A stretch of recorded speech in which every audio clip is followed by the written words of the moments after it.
بسم اللہ الرحمن الرحیم۔ السلام علیکم دوستو، اردو آڈیو بکس چینل میں آپ کو خوش آمدید کہتے ہیں۔ اکبر نامہ کے 13ویں حصے کے ساتھ آپ کی خدمت میں حاضر ہیں۔ پہلا مرحلہ 1562 تا 1591۔ دکن پہنچنے سے قبل مغلوں نے ہان دیش کی سلطنت پر اپنا تسلط قائم کرنا ضروری سمجھا۔ یہ سلطنت ناقابل تسخیر پہاڑیوں اور قلعوں کی حامل تھی جو اسیر گڑھ کہلاتی تھی۔ ہان دیش 1562 میں بھی مغل افواج کی مداخلت سے آشنا ہو چکا تھا، جبکہ مغل افواج نے وہاں باز بہادر کا تعاقب کیا تھا اور کئی ایک مقامات پر کشت و خون کا بازار گرم کیا تھا۔ ان مقامات میں دارالحکومت برہان پور بھی شامل تھا۔ 2 برس بعد جبکہ اکبر بذات خود مالوا کی مہم میں مصروف تھا اور گورنر عبداللہ خان ازبک کی بغاوت کو چلنے میں مصروف تھا، اس وقت میرا مبارک شاہ جو کہ ہان دیش کا حکمران تھا نے اپنے سفیر اکبر کی خدمت میں روانہ کیے تھے۔ یہ سفیر اکبر کے لیے نہ صرف تحائف لے کر حاضر ہوئے تھے بلکہ انہوں نے ایک شہزادی کی اکبر کے ساتھ شادی کی پیشکش بھی کی تھی۔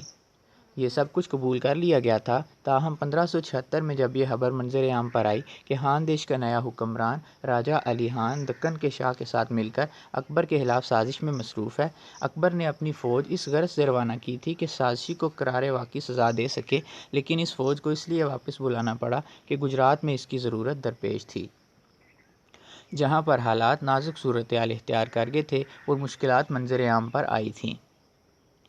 بیرار کو سرنگوں کرنے کی ایک اور کوشش عزیز کوکا کی سربراہی میں بے سود رہی تھی۔ 1586 کو ہان دیش کا راجہ علی خان احمد نگر کی مدد اور تعاون کو آن پہنچا تھا۔ مزید برآں مغل فوج کے سینئر کمانڈر آپس کے اختلافات میں پڑ چکے تھے اور ایک دوسرے سے دست و گریباں تھے، اور بارشیں بھی شروع ہو چکی تھی، لہٰذا مزید کارروائی تعطل کا شکار ہو کر رہ گئی تھی۔ احمد نگر میں جدال شروع ہو چکا تھا اور اکبر کو ایک اور موقع میسر آیا کہ وہ دکن کے معاملات میں مداخلت کرے۔ تخت کے دعویٰ داروں میں سے ایک دعویٰ دار برہان الملک جو مغل دربار سے وابستہ ہو چکا تھا، اس نے اکبر کی مدد اور تعاون کے ساتھ احمد نگر ہتھیانے کی کوشش کی۔ 1589 میں وہ ناکام رہا۔ اس نے مالوا کی جانب پسپائی اختیار کی، جہاں پر اکبر نے اسے ایک جاگیر سے نوازا، لیکن اس نے اپنی جدوجہد ترک نہ کی اور مئی 1591 میں احمد نگر پر اپنا تسلط قائم کر لیا۔ اس معرکے میں اکبر نے براہ راست اس کی کوئی مدد نہ کی تھی، لیکن شہنشاہ نے اپنا اثر و رسوخ استعمال کرتے ہوئے راجہ علی خان کو اس امر پر آمادہ کیا کہ وہ تخت کے اس دعوے دار کی مدد کرے۔ دوسرا مرحلہ 1591 تا 1599۔ برہان الملک کی کامیابی نے اس کا دماغ خراب کر کے رکھ دیا تھا اور اکبر کے ساتھ اس کا رویہ قابل اعتراض ہو چکا تھا۔ اکبر نے بھی اپنا لائحہ عمل مرتب کیا۔ آغاز اس نے سفارتی ذرائع سے کیا۔ دکن کی طرف سفیروں کی روانگی۔ اگست 1591 میں جنوبی درباروں میں 4 سفیر روانہ کیے گئے۔ ان سفیروں میں اہم ترین سفیر شاعر فیضی تھا۔ اس سے پہلے راجہ علی خان سے رابطہ کرنے کی ہدایت کی گئی تھی اور ماہ بعد برہان الملک سے رابطہ کرنے کا کہا گیا۔ اس کی وجہ یہ تھی کہ حال ہی میں برہان الملک راجہ علی خان کی امداد و تعاون سے اپنا تخت حاصل کرنے میں کامیاب ہوا تھا، اس لیے یہ گمان تھا کہ وہ راجہ علی خان کی خواہش کا احترام کرے گا۔ فیضی کی یہ ذمہ داری تھی کہ وہ راجہ علی خان کو اس امر پر آمادہ کرے کہ وہ برہان الملک اور دکن کے دیگر بادشاہوں کو قائل کرے کہ وہ اکبر کی حاکمیت اعلیٰ کو تسلیم کر لیں، اور ان کو یہ باور کروائے کہ اگر اس نے اکبر کی حسب خواہش عمل کیا تو اکبر ان کو اپنے حملے کا نشانہ بنانے سے باز رہے گا، ورنہ ان کو سبق سکھانے کے لیے ایک زبردست فوج روانہ کی جائے گی۔ اس دوران شہزادہ مراد کو مالوا کا گورنر مقرر کیا گیا تاکہ وہ دکن پر حملہ آور ہونے والی فوج کی سربراہی سر انجام دے سکے، بشرطے کہ اس امر کی ضرورت محسوس ہو۔ 1593 میں اس نے جنوب کی جانب کچھ اور پیش رفت کی اور گجرات کا گورنر بن گیا۔ سفیروں کی واپسی کے فوراً بعد راجہ علی خان نے اکبر کی اطاعت قبول کر لی اور اپنی بیٹی شہزادہ سلیم کے ساتھ بیانہ کے لیے روانہ کر دی، لیکن برہان الملک اور دیگر حکمرانوں نے اکبر کی اطاعت قبول کرنے سے انکار کر دیا، لہٰذا شہنشاہ نے فیصلہ کیا کہ طاقت کے بل بوتے پر دکن کو سرنگوں کیا جائے۔ شہزادہ مراد اور خانہ خانہ کا دکن پر حملہ۔ 1593 کے اختتام پر دکن کی مہم میں حصہ لینے والی افواج کا سپریم کمانڈر شہزادہ مراد کو مقرر کیا گیا، جبکہ خانہ خانہ عبد الرحیم کو اس کا نائب مقرر کیا گیا، لیکن افواج کی روانگی میں محض اس وجہ سے کچھ تاخیر ہوئی کہ مجوزہ مہم کے لیے ان کو فوجی تیاری درکار تھی۔ اس دوران اپریل 1595 کو برہان الملک انتقال کر گیا اور اس کے وارثوں کے درمیان جانشینی کے لیے رسہ کشی شروع ہو گئی، بلکہ کئی ایک دعوے داروں کے مابین جنگ بھی چھڑ گئی۔ ان کے اس عمل نے مغل حملہ آوروں کے کام کو مزید آسان کر دیا، لیکن اس مہم کے آغاز میں ہی مراد اور ہانِ ہانہ اور دیگر سینئر افسران آپس کے جھگڑوں میں الجھ پڑے۔ 18 دسمبر 1595 کو مراد اور ہانِ ہانہ نے احمد نگر کے قلعے کا محاصرہ کر لیا۔ راجہ علی خان اکبر کے ساتھ اپنی وفاداری کا مظاہرہ کرتے ہوئے اپنی افواج سمیت شاہی فوج میں شامل ہو گیا۔ اس قلعے کے دفاع پر چاند بی بی مامور تھی، جو کہ مرحوم برہان الملک کی ہمشیرہ تھی۔ وہ بیجاپور کے بادشاہ کی بیوہ تھی، جو برہان الملک کے پوتے بہادر نظام شاہ کے قائم مقام ولی بادشاہ کے طور پر مقرر تھا۔ یہ مہم چاند بی بی کی ایک تجویز کے تحت اپنے اختتام کو پہنچی۔ چاند بی بی کی یہ تجویز مراد نے قبول کر لی تھی۔ اس تجویز کے تحت بیرار اکبر کے حوالے کیا جانا تھا، جبکہ احمد نگر بہادر نظام شاہ کے پاس اکبر کی عطا کردہ ایک جاگیر کے طور پر رہنا تھا۔ 23 فروری 1596 کو جنگ بند کر دی گئی۔ چاند بی بی نے اب اختیارات بہادر نظام شاہ کے حوالے کر دیے تھے۔ بہادر نظام شاہ نے اپنی سلطنت کے دیگر رہنماؤں کے ہمراہ مغلوں کے خلاف برسر پیکار ہونے کا فیصلہ کیا۔ اس کے اس اقدام نے بیجاپور اور گولکنڈہ کی بھی حوصلہ افزائی کی کہ وہ بھی احمد نگر کے شانہ بشانہ اپنے مشترکہ مفاد کی خاطر کارروائی میں شامل ہوں۔ چنانچہ فروری 1597 کے آغاز میں ایک خونی معرکہ ہوا۔ یہ معرکہ آشتی کے مقام پر ہوا۔ ہانِ ہانہ کو دکن کی متحدہ افواج کے خلاف برتری حاصل ہوئی۔ راجہ علی خان اپنے مغل اتحادیوں کے شانہ بشانہ لڑتے ہوئے مارا گیا۔ مراد اور ہانِ ہانہ کے درمیان اختلافات بدستور جاری رہے اور ہانِ ہانہ غصے کی حالت میں اپنی جاگیر کی طرف واپس لوٹ گیا۔ چونکہ فیصلہ کن نتائج برآمد نہ ہوئے تھے، لہٰذا اکبر نے مراد اور ہانِ ہانہ کو اپنے دربار میں طلب کرنے کا فیصلہ کیا۔ ابو الفضل کو یہ ذمہ داری سونپی گئی کہ وہ مراد کو دکن سے واپس لائے۔ اس نے جنوری 1599 کے پہلے ہفتے آگرے سے روانگی اختیار کی۔ اس وقت تک اکبر لاہور سے آگرے پہنچ چکا تھا۔ مراد اپنے والد کا سامنا کرنے سے کتراتا تھا، لہٰذا وہ دکن میں ہی مقیم رہا اور اپنے آپ کو کثرت شراب نوشی میں گم کر لیا، اور 2 مئی کو اسی حالت میں اس کا انتقال ہو گیا۔ نئے سپریم کمانڈر کی آمد تک جنوبی افواج کی سربراہی ابو الفضل کے ذمہ آن پڑی تھی۔ اس نے اس ذمہ داری کو بخوبی نبھایا۔ خانِ ہانہ اکبر کے حضور جا پہنچا اور دوبارہ اپنے آقا کا دل موہ لینے میں کامیاب ہو گیا۔ فیصلہ کن مرحلہ: اکبر نے دکن میں مقیم افراد کا سپریم کمانڈر شہزادہ سلیم کو مقرر کیا، لیکن شہزادہ سلیم اس مہم کے لیے روانگی میں ناکام رہا۔ لہٰذا شہنشاہ کے پاس اس کے علاوہ کوئی چارہ نہ تھا کہ وہ اپنے تیسرے بیٹے دانیال کو یہ عہدہ تفویض کرے۔ ابو الفضل کو یہ ہدایت کی گئی کہ وہ انتظامی اور مالی امور میں شہزادے کی رہنمائی سر انجام دے۔ دانیال بھی شراب کا رسیا تھا۔ اس نے دکن کے سفر میں اس قدر سستی دکھائی کہ اکبر کو ذاتی طور پر 16 ستمبر 1599 کو آگرے سے روانہ ہونا پڑا تاکہ مالوہ میں پڑاؤ ڈال سکے، جو کہ میدان جنگ سے نزدیک علاقہ تھا، تاکہ اپنے بیٹے کی نگرانی کا فریضہ سر انجام دے سکے۔ اس نے ہانِ ہانہ کو دوبارہ یہ ذمہ داری سونپی کہ وہ اس مہم میں حصہ لے اور دانیال کی معاونت سر انجام دے۔ چاند بی بی دوبارہ بہادر نظام شاہ کے ساتھ دست تعاون دراز کر چکی تھی۔ یہ دونوں احمد نگر کے قلعہ میں قلعہ بند ہو چکے تھے۔ اس دوران مغلوں کے لیے ایک نیا مسئلہ کھڑا ہو چکا تھا۔ راجہ علی خان کا بیٹا بہادر شاہ اپنے باپ کی پالیسی سے منحرف ہو چکا تھا اور مغلوں کے اتحاد سے دستبردار ہو چکا تھا، حتیٰ کہ وہ دانیال کے حضور اس کی قدم بوسی کے لیے بھی نہ آیا۔ اس نے احمد نگر کی فتح میں بھی بطور ایک اتحادی حصہ نہ لیا تھا۔ دکن میں اکبر کی آمد: اکبر نے فیصلہ کیا کہ خان دیش کی مہم میں بذات خود حصہ لے، اور اس نے دانیال کو حکم دیا کہ وہ احمد نگر کا رخ کرے۔ اکبر نے برہان پور پر قبضہ کر لیا اور اس کارروائی کے دوران اسے کسی مزاحمت کا سامنا نہ کرنا پڑا، اور اس کے کئی افسران کو یہ ذمہ داری سونپی گئی کہ وہ اسیر گڑھ کے قلعے کا محاصرہ کر لیں۔ اس قلعہ میں بہادر شاہ بذات خود مقیم تھا۔ ابو الفضل بھی 20 مارچ 1600 کو اکبر سے آن ملا اور اسے بھی اسیر گڑھ پہنچنے کا حکم ملا تھا۔ دانیال اور ہانِ ہانہ احمد نگر میں برسر پیکار تھے، لیکن وہ کامیابی کی ابتدائی منزل پر ہی تھے کہ چاند بی بی کو اس کے ایک سردار نے ہلاک کر ڈالا۔ 4 ماہ اور 4 دن کے محاصرے کے بعد بالآخر 16 اگست 1600 کو یہ قلعہ فتح کر لیا گیا۔ اسیر گڑھ کا محاصرہ: اسیر گڑھ پر دشمن کی گرفت مضبوط تھی۔ یہ برہان پور سے 12 میل دور شمال میں واقع تھا اور دکن کی راہ میں حائل تھا اور دشمنوں کے ہاتھوں میں محفوظ تھا۔ یہ دانیال کی فوج کے لیے ایک چیلنج کی حیثیت رکھتا تھا۔ فطرت اور انسان دونوں نے مل کر اس قلعے کو ناقابل تسخیر بنا ڈالا تھا۔ فیضی سرہندی، جو کہ مغل فوج کا ایک رکن تھا، اس نے اس ضمن میں یہ تحریر کیا تھا: یہ قلعہ دنیا کے عجوبوں میں سے ایک عجوبہ تھا۔ اور جس کسی نے یہ قلعہ دیکھ نہ رکھا ہو اس کے سامنے اس کی تصویر پیش کرنا محال تھا۔ اصل قلعہ ایک اونچی پہاڑی پر واقع تھا اور 3 چھوٹی پہاڑیوں میں گھرا ہوا تھا جو اس کی حفاظت بخوبی سر انجام دیتی تھیں۔ ان تینوں پہاڑیوں میں سے ہر ایک پہاڑی پر بھی ایک ایک قلعہ تعمیر کیا گیا تھا اور ان قلعوں اور پہاڑوں نے اصل قلعے کو گھیر رکھا تھا۔ قلعے کے محصورین کے پاس وافر مقدار میں خوراک اور پانی کے علاوہ اسلحہ کے وافر ذخائر بھی موجود تھے اور بہادر کو یاقوت نامی ایک کمانڈر کی خدمات بھی حاصل تھیں۔ اکبر بذات خود اپریل 1600 کو میدان کارزار میں پہنچ گیا۔ شاہی افواج نے بھاری توپ خانہ ہمراہ لانے کی زحمت نہ کی تھی اور جو توپیں پرنالہ، گاول اور احمد نگر سے ہاتھ لگی تھیں وہ بھی غیر مؤثر ثابت ہو رہی تھیں۔ اس مہم میں فادر زیویئر بھی اکبر کے ہمراہ تھا۔ اکبر نے اس سے کہا کہ وہ چاول کی پرتگالی چوکی سے موزوں توپیں اور اسلحہ حاصل کرنے کا بندوبست کرے۔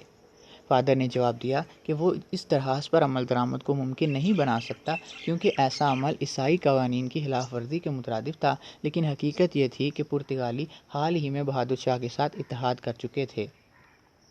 مغلوں نے اصل قلعے کے ارد گرد پہاڑیوں پر واقع قلعوں کو فتح کرنے کا بندوبست کیا، لیکن اصل قلعے کی فتح ایک مشکل مرحلہ تھا۔ تاہم 3 عناصر ایسے تھے جو قلعے کے محصورین کے مورال پر اثر انداز ہوئے تھے۔ اگرچہ دونوں فریق رشوت ستانی کے ذریعے حصول مقصد کی کوششوں میں مصروف تھے، لیکن مغل چونکہ زیادہ وسائل کے حامل تھے اس لیے شاید وہ اس کھیل میں زیادہ کامیابی حاصل کر سکتے تھے۔ دوم یہ کہ بہادر شاہ نے حماقت کا مظاہرہ کرتے ہوئے 1,00,000 افراد قلعے کے اندر محصور کر رکھے تھے۔ قلعے کے محصورین میں طاعون کی وبا پھوٹ پڑی۔ روزانہ بڑی تعداد میں لوگ اس مرض میں مبتلا ہو کر ہلاک ہو رہے تھے۔ اس مرض کی بدولت 25,000 افراد ہلاک ہو چکے تھے۔ سوم یہ کہ محصورین احمد نگر کے علاوہ اپنے 3 قلعے مغلوں کے ہاتھوں لگنے کی وجہ سے دل شکستہ اور مایوس ہو چکے تھے۔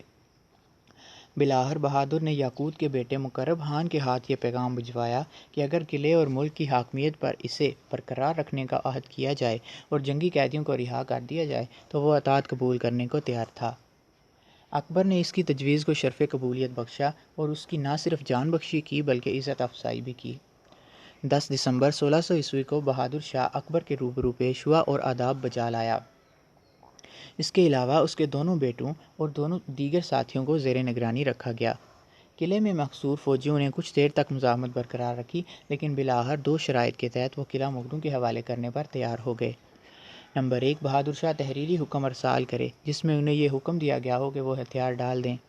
نمبر 2، اکبر یہ تحریری عہد کرے کہ ان کے جان، مال، عزت اور آبرو کو محفوظ رکھا جائے گا۔ بہادر شاہ نے مطلوبہ تحریری حکم نامہ جاری کرنے سے انکار کر دیا، لیکن اسے مطلوبہ حکم نامہ جاری کرنے پر مجبور کر دیا گیا۔ اس حکم نامے کے ہمراہ اکبر کا مطلوبہ عہد نامہ بھی قلعے پہنچا دیا گیا اور ان دستاویز کو وصول کرنے کے بعد 17 جنوری 1601 کو قلعے کی چابیاں مغلوں کے حوالے کر دی گئیں۔ مقرب نے باپ کی شکست تسلیم کرنے اور شکست خوردی کے عالم میں امن کی شرائط قبول کرنے کے خلاف بطور احتجاج خودکشی کر لی۔ 18 فروری کو دانیال بھی اکبر سے آن ملا، جبکہ اکبر برہان پور کے لیے روانہ ہوا۔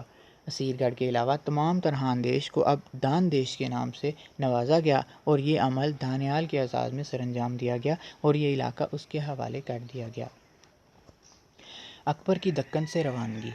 اکبر کو دکن کا بقایا علاقہ فتح کرنے کے لیے کہ اپنے خواب سے دستبردار ہونا پڑا کیونکہ شمال میں اس کی موجودگی انتہائی ضروری تھی، جہاں پر ولی عہد سلیم نے علم بغاوت بلند کر دیا تھا۔ اس نے مفتوحہ علاقوں کا انتظام دانیال کے سپرد کیا اور بذات خود 21 اپریل 1601 کو شمال کی جانب روانہ ہوا۔ وہ 1 اگست کو فتح پور پہنچ گیا، جبکہ 12 اگست کو وہ آگرے پہنچ چکا تھا۔ اکبر کی ریاست کے جنوبی علاقہ جات مغز خاندیش، بیرار اور احمد نگر کے ایک حصے پر مشتمل تھے اور اس نے پرتگالیوں کو ہندوستان کے ساحل سے نکالنے کے بعد میں بھی کوئی کوشش نہ کی۔ اس کی بقایا زندگی کے دوران مزید فتوحات منظر عام پر نہ آ سکیں۔ بہادر شاہ کو گوالیار کے قلعے میں نظر بند کر دیا گیا، اگرچہ اسے اپنے اہل خانہ کو اپنے ہمراہ رکھنے کی اجازت تھی اور اسے اور اس کے رشتہ داروں کو پینشن سے بھی نوازا گیا، لیکن اکبر نے اپنا وہ وعدہ پورا نہ کیا جس کے تحت اس نے بہادر شاہ کو اس کی سلطنت کی حکمرانی پر بحال رکھنا تھا۔ خاندیش فوجی نقطہ نگاہ سے اہمیت کا حامل تھا اور دکن میں مزید کارروائیاں سر انجام دینے کے لیے اس کی اہمیت سے انکار نہیں کیا جا سکتا تھا، اور اکبر نے شاید یہ محسوس کیا کہ یہ علاقہ بہادر شاہ کی سپرداری میں دینا خطرے سے خالی نہ ہوگا۔ بہرکیف اکبر فوجی اور اخلاقی دونوں اعتبار سے دکن میں زیادہ مقبولیت اور شان و شوکت حاصل نہ کر سکا۔ مغلیہ سلطنت کے آخری دور کے نامور شہنشاہ اورنگ زیب نے اپنی زندگی کے آخری 25 برس جنوبی مہمات کی نظر کیے تھے۔ یہ علاقے سلطنت کے مرکز سے قابل ذکر دوری پر واقع تھے اور ان علاقوں کی مہمات پر صرف کیے جانے وسائل بھی ہندوستان میں مغلیہ سلطنت کے زوال کے اسباب میں نمایاں تھے۔ امور خارجہ۔ ایران اور ٹرانس اوکسیانا کے ساتھ تعلقات۔ 16ویں صدی کے دوران وسط ایشیا میں 3 سلطنتیں منظر عام پر آئیں: ترکوں کی سلطنت عثمانیہ، ایرانیوں کی سلطنت صفاود اور توران یعنی ٹرانس اوکسیانا کے ازبکوں کی سلطنت۔ ان کے مابین مذہبی اختلافات کی بنیاد پر چپکلش جاری رہی۔ ترک اور ازبک دونوں سنی مسلک کے حامل تھے جبکہ ایرانی شیعہ مسلک کے حامل تھے۔ ترکوں اور ازبکوں کو جب بھی موقع ملتا وہ ایرانی علاقوں پر اپنا تسلط قائم کر لیتے اور ایرانی جب کسی قدر طاقتور ہوتے وہ اپنے کھوئے ہوئے علاقے واپس لے لیتے تھے۔ ایران اور ٹرانس اوکسیانا چونکہ دونوں مغل سلطنت سے نزدیک واقع تھے اس لیے یہ اکبر کے لیے اہمیت کے حامل تھے۔ اکبر ان دونوں سلطنتوں کے درمیان سفارتکاروں کے تبادلے ہوتے رہتے تھے لیکن ترکی کے ساتھ ایسا کوئی عمل دیکھنے میں نہ آیا۔ اکبر کے نزدیک شیعہ یا سنی مسلک کی کوئی اہمیت نہ تھی، وہ قائد کی قید سے آزاد تھا، وہ محض طاقت کا توازن برقرار رکھنے کے حد میں تھا اور ازبکوں کا راستہ روکنا چاہتا تھا کیونکہ انہوں نے اس کے آباء و اجداد کو ان کی دل پسند سرزمین ٹرانس اوکسیانا سے نکال باہر کیا تھا۔ ایرانی بھی ازبکوں کو اپنے لیے ایک خطرہ تصور کرتے تھے، وہ مغلوں کی نسبت ازبکوں سے زیادہ حائف تھے۔ اکبر اور سلطنت صفاود کے درمیان وجہ تنازع محض قندھار تھا، لیکن چونکہ دونوں سلطنتوں کا مشترکہ مفاد ازبکوں کا راستہ روکنا تھا لہٰذا دونوں سلطنتوں کے حکام اس مسئلے پر زیادہ توجہ نہ دیتے تھے۔ اکبر کو ٹرانس اوکسیانا پر اپنا تسلط قائم کرنے کا کوئی موقع میسر نہ آیا تھا لیکن وہ اپنے دیگر مقاصد کے حصول میں ضرور کامیاب ہوا تھا۔ وہ اپنے ہمسایوں کی کسی جنگ میں بھی شریک نہ ہوا اور اپنی سلطنت کے علاقوں کو غیر ملکی حملہ آوروں سے محفوظ رکھنے میں بھی کامیاب رہا۔ 1576 میں ایران مشکلات کا شکار ضرور ہوا تھا لیکن شاہ عباس دی گریٹ نے بتدریج ان مشکلات پر قابو پا لیا۔ ایران کی مشکلات کے دور کے دوران ایک موقع پر اکبر نے یہ محسوس کیا تھا کہ وہ اپنی کسی شہزادی کو اس مقصد کے لیے روانہ کرے کہ وہ باغی ایرانی افسران کے خلاف شاہ ایران کی مدد کریں۔ اپنے باپ کی وفات کے بعد عبداللہ خان نے توران میں اعلیٰ و برتر حیثیت حاصل کر لی تھی اور اپنی حکمرانی کے عروج کے دور کے دوران ازبک حکمران ایران کی سالمیت کے لیے خطرہ بن کر منظر عام پر آیا تھا۔ اکبر نے بھی صورتحال کی نزاکت کو بھانپ لیا تھا اور اس نے 13 برس سے زائد عرصہ اپنی سلطنت کی شمال مغربی سرحدوں کے نزدیک گزارا تھا۔ 1577 میں اپنے والد کی وفات کے بعد عبداللہ نے اکبر کو یہ تجویز پیش کی تھی کہ وہ دونوں باہم متحد ہو کر ایران میں حملہ آور ہوں۔ عبداللہ کی اس تجویز کے جواب میں اکبر نے اس کے نام اپنے ایک خط میں 2 وجوہات کی بنیاد پر اس تجویز کو مسترد کر دیا تھا۔ اگرچہ صفاوت شیعہ مسلک کے حامل تھے لیکن وہ نبی کریم صلی اللہ علیہ وسلم کے خاندان سے نسبت رکھنے کی بنا پر عزت کے مستحق تھے۔ نمبر 2، ان کی ایرانیوں کے ساتھ دیرینہ اور گراں قدر دوستی کے رشتے استوار تھے۔ 1585 میں عبداللہ نے ایک مرتبہ پھر اکبر کو ایران پر حملے کے لیے اکسایا لیکن اس مرتبہ بھی اکبر ایران پر حملہ آور ہونے کی بجائے اس کی سلامتی کے لیے کوشاں تھا۔ اس نے اس حقیقت کا ادراک کیا کہ ایران کے اندرونی مسائل سے فائدہ اٹھاتے ہوئے ترکی کا سلطان ایران پر حملہ آور ہونے کے لیے پرتول رہا تھا اور وہ ایران کے ساتھ اپنے باپ اور دادا کے کیے گئے معاہدوں کو بھی خاطر میں نہ لا رہا تھا۔ اکبر نے نہ صرف بذات خود شاہ ایران کی مدد کرنے کا عندیہ ظاہر کیا بلکہ عبداللہ کو بھی دعوت دی کہ وہ خراسان میں اس سے ملاقات کرے تاکہ وہ ان امور پر بات چیت کر سکیں۔ وہ دونوں مل کر کس طرح ایرانی سلطنت کا دفاع کر سکتے تھے۔ اس نے عبداللہ کو ایک مرتبہ پھر واضح کیا کہ وہ صفاوت کی حضور نبی کریم صلی اللہ علیہ وسلم کے خاندان کے ساتھ رشتہ داری کو ازحد اہمیت دیتا تھا اور شیعہ اور سنی ازم کے مسئلے سے بے نیاز تھا۔ اکبر کا جواب عبداللہ کے لیے ایک اور کھلی وارننگ تھی کہ اگر اس نے سلطنت ایران کو تہس نہس کرنے کی کوشش کی تو وہ اکبر کو ازبکوں کے خلاف جنگ میں شاہ ایران کے شانہ بشانہ لڑتے ہوئے پائے گا۔ عبداللہ کے ساتھ اکبر کی گفت و شنید کا ایک نتیجہ یہ برآمد ہوا کہ دونوں حکمران اپنی اپنی سلطنتوں کی حدود مقرر کرنے میں کامیاب ہو گئے۔ دونوں نے کوہ ہندو کش کے پہاڑ کو دونوں سلطنتوں کے درمیان سرحد کے طور پر تسلیم کر لیا لیکن اس کے باوجود بھی اکبر ٹرانس اوکسیانا کو فتح کرنے کی خواہش سے کبھی دستبردار نہ ہوا۔ اکبر ایرانی ازبک حصول قوت کی جدوجہد میں شریک ہونے سے اعتراض کرتا تھا۔ 1591 میں جب شاہ عباس نے ازبکوں سے خراسان بازیاب کروانے کے لیے اکبر سے مدد اور تعاون کی درخواست کی تو اس نے مداخلت سے معذوری ظاہر کی۔ اپنی معذوری کی وجہ بیان کرتے ہوئے اکبر نے کہا کہ اہل ازبک کئی ایک سفارتکار اس کے پاس بھیج رہے تھے جو امن، دوستی اور بھائی چارے کی یقین دہانی کروا رہے تھے۔ ہندوستان میں پہلے انگریز کی آمد۔ ہندوستان میں منظر عام پر آنے والا پہلا انگریز فادر تھامس اسٹیون تھا۔ وہ تبلیغ کی غرض سے گوا میں 1579 میں مقیم ہوا تھا اور 1619 میں اسی مقام پر اپنی خدمات سر انجام دیتے ہوئے موت سے ہمکنار ہوا تھا۔ دوستو، 13واں حصہ یہیں تک۔ 14ویں حصے کے ساتھ جلد حاضر ہوں گے، تب تک کے لیے اجازت دیجیے۔ اللہ حافظ۔